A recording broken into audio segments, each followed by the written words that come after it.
दोस्तों, आज हम बात करने वाले हैं द मैजिक बुक के राइटर रोंडा बाइन की टीचिंग के बारे में। आज हम उनके द्वारा बताई गई इस बुक की टीचिंग को समझने की कोशिश करेंगे। द मैजिक एक सेल्फ हेल्प बुक है जो कि हमें पावर ऑफ ग्रैटिट्यूड सिखाती है। ऑथर हमें बताती हैं कि जब हम उन चीज़ों पर अपना फोकस लगाते हैं जिनके लिए हम आभारी होते हैं, तो हम अपनी लाइफ में वैसी ही चीज़ों को और ज़्यादा अट्रैक्ट करने लग जाते हैं। वो कहती हैं कि आप अपने बचपन के दिन याद कीजिए, जब आप पूरी दुनिया को हैरानी से देखते थे, क्योंकि आपके लिए दुनिया जादुई और एक्साइटिंग थी। आप हर छोटी बड़ी चीज को देखकर बहुत खुश हो जाते थे। जब हवा में तितली उड़ती थी, आप उसके पीछे भागते थे। खिलौना टूट भी जाए तब भी आप उसे प्यार करते थे। आपने कभी नहीं सोचा कि एक ही रात में सेंटा क्लॉज कैसे लाखों बच्चों तक पहुंच जाता है और उनकी विश को पूरा कर देता है। बचपन में आप सोचते थे कि हिरन उड़ सकता है, बाग बगीचों में परियां होती हैं, पालतू जानवर इंसानों के जैसे होते हैं और सपने सच हो जाते हैं। बचपन में आपका दिल खुशी से भरा रहता था और आपकी इमेजिनेशन की कोई लिमिट ही नहीं थी और आपको ये बिलीव था कि मैजिक होता है। बचपन में खुश होने की कोई वजह नहीं थी। आपके पास बचपन में खुश होने की कोई वजह नहीं थी, फिर भी आप बहुत खुश थे। लेकिन जैसे जैसे आप बड़े हुए, जिम्मेदारियां, प्रॉब्लम और डिफिकल्टी हम पर हावी होती चली गई, जिससे वो जादू जिस पर हम बचपन में बिलीव किया करते थे वो फेड होने लगा।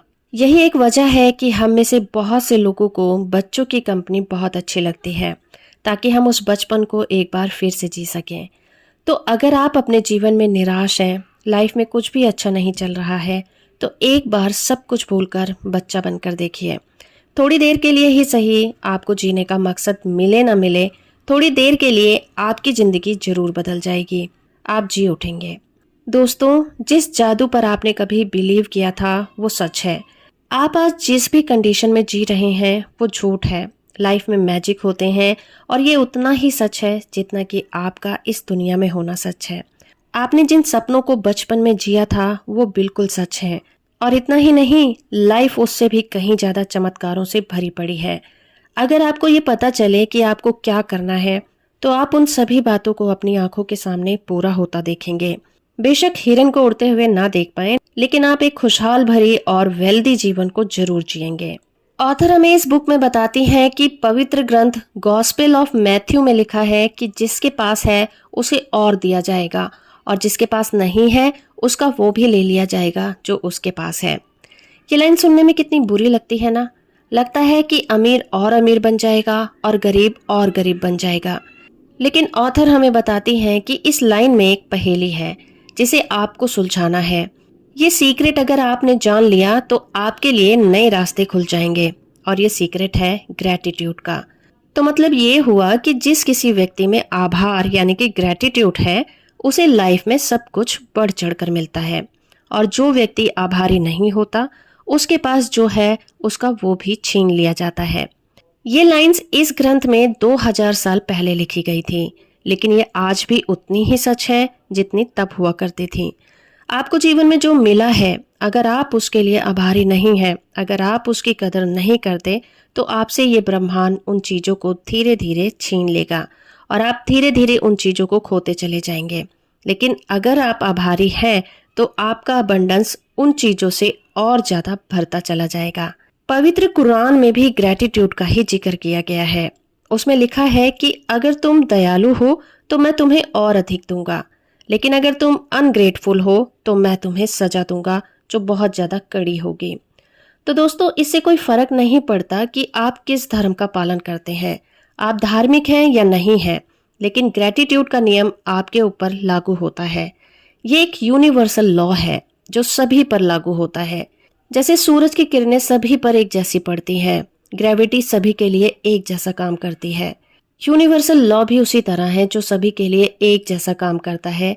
ये किसी के साथ भेदभाव नहीं करता, वो सबके लिए एक जैसा है। फिर ऐसा क्यों है कि कोई बहुत अच्छी लाइफ जीता है और किसी को खाने के लिए रोटी भी नसीब नहीं होती? किसी चीज के लिए आभारी होना यूनिवर्सल लॉ के द्वारा ऑपरेट होता है। लॉ ऑफ अट्रैक्शन के अकॉर्डिंग यूनिवर्स की सारी एनर्जी इसी लॉ से ऑपरेट होती है। आप जो भी सोचते हैं, जो भी महसूस करते हैं, उसी को आप अपनी ओर आकर्षित करते हैं। अपनी सोच पर कंट्रोल करना सीखिए। सोचना भी एक कला होता है। अगर आप सोचते हैं कि मुझे मेरी जॉब पसंद नहीं है, मेरे पास पैसा नहीं है, मेरी लाइफ पार्टनर अच्छी नहीं है, मुझ पर बहुत ज़्यादा कर्ज है, मुझे कोई पसंद नहीं करता, मम्मी पापा के साथ मेरी बनती नहीं है, मेरे बच्चे बीमार रहते हैं, मेरे पास घर नहीं है, तो सोचिए आप अपनी लाइफ में क्या अट्रैक्ट कर रहे हैं। क्योंकि आप इन कंप्लेन को बहुत ज़्यादा दुखी और फीलिंग के साथ बोलते हैं, इसीलिए यही चीज़ें आपकी लाइफ में और तेज़ी से आकर्षित होती हैं। लेकिन अगर आप इसे इस तरह से सोचें कि मेरी नौकरी बहुत अच्छी है, मेरा पार्टनर बहुत अच्छा है, मेरी फैमिली मुझे बहुत प्यार करती है, मेरे बच्चे बहुत प्यारे हैं, मैं फाइनेंशियल फ्री हूँ, तो इन लाइन को सुनकर कैसा लगा? कितना सुकून और दिल को तसल्ली देने वाला लगा।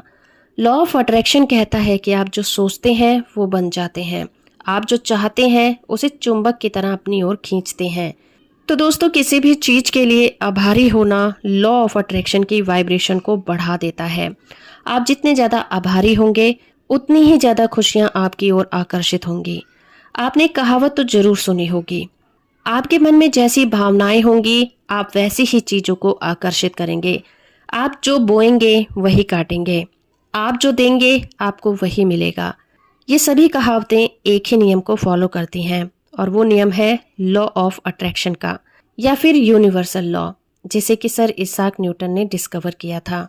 दोस्तों, किसी भी चीज के लिए आभारी होना एक बहुत ही पावरफुल फीलिंग होती है जो हमारे जीवन को पूरी तरह से बदल सकती है। जब हम किसी भी चीज के लिए आभारी होते हैं तो हम बहुत ज्यादा खुश होते हैं, उस वक्त हम बहुत ज्यादा पॉजिटिव होते हैं और उन चीजों से अपने आप को जुड़ा हुआ महसूस करते हैं। तो यूनिवर्सल लॉ कहता है कि आप जिन चीजों के लिए बहुत ज्यादा आभारी हैं, बहुत ज्यादा फील करते हैं, वो चीजें आपकी ओर आकर्षित जरूर होंगी। आप लॉ ऑफ अट्रैक्शन में बिलीव करते हैं या फिर नहीं करते हैं, लेकिन ये लॉ हमेशा काम करता है। तो ग्रेटिट्यूड लॉ ऑफ अट्रैक्शन का ही एक टूल है जो कि बहुत ज्यादा पावरफुल है और ये हमारी लाइफ पर बहुत ही ज्यादा पॉजिटिव इफेक्ट डालता है। रोंडा बाइन कहती हैं कि हर किसी को अपनी लाइफ में ग्रेटिट्यूड को प्रैक्टिस करना चाहिए। हर किसी को दिन में 3 ऐसी चीजों को जरूर लिखना चाहिए जिसके लिए आप आभारी हैं। वो चीजें छोटी भी हो सकती हैं और बड़ी भी। शुरुआत आप छोटी चीजों से करिए। आप हमेशा दूसरों के प्रति आभारी रहिए। अगर आपकी जिंदगी में कोई थोड़ा भी एफर्ट डालता है तो आप उसे थैंक यू कहिए। अगर आपकी लाइफ में चैलेंजेस आते हैं तो आप उनके लिए भी आभारी रहिए कि उन चैलेंजेस की वजह से आप अपनी लाइफ में मजबूत बन रहे हैं। उन चैलेंजेस से लड़ने के लिए आप उस यूनिवर्स से हेल्प मांग सकते हैं। दोस्तों, ग्रेटिट्यूड हमारी लाइफ में कितना बड़ा रोल प्ले करता है इसे हम एक छोटी सी स्टोरी के जरिए समझ सकते हैं। सपोज कीजिए कि आज आपको ऑफिस थोड़ा जल्दी पहुंचना है क्योंकि आज आपकी बहुत इंपॉर्टेंट मीटिंग होने वाली है। आप घर से निकलते हैं, थोड़ी ही दूर पर जाते हैं कि आपकी गाड़ी खराब हो जाती है। फिर आपको याद आता है कि आपका एक कुलीग है जो कि उसी रास्ते से ऑफिस जाता है। आप उसे कॉल करते हैं कि वो आपको पिक कर ले।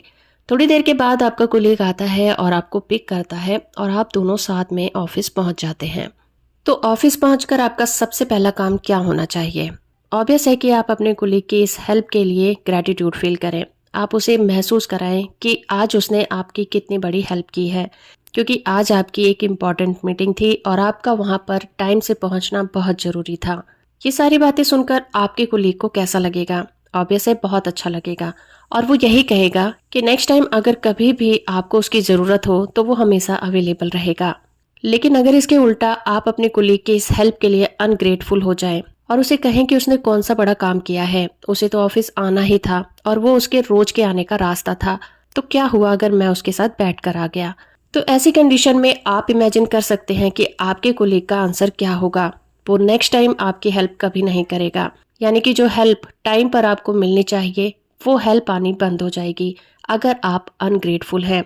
अगर आप चीज़ों के लिए आभार व्यक्त नहीं करते हैं तो जो चीज़ें आप तक पहुंचनी चाहिए वो वापस चली जाएंगी, वो आप तक कभी नहीं पहुंचेंगी। तो आई होप कि ग्रेटफुल होने का जो कॉन्सेप्ट है वो आपको अच्छे से समझ में आया होगा। मैं मिलूंगी आपसे इसके अगले चैप्टर के साथ अगली वीडियो में।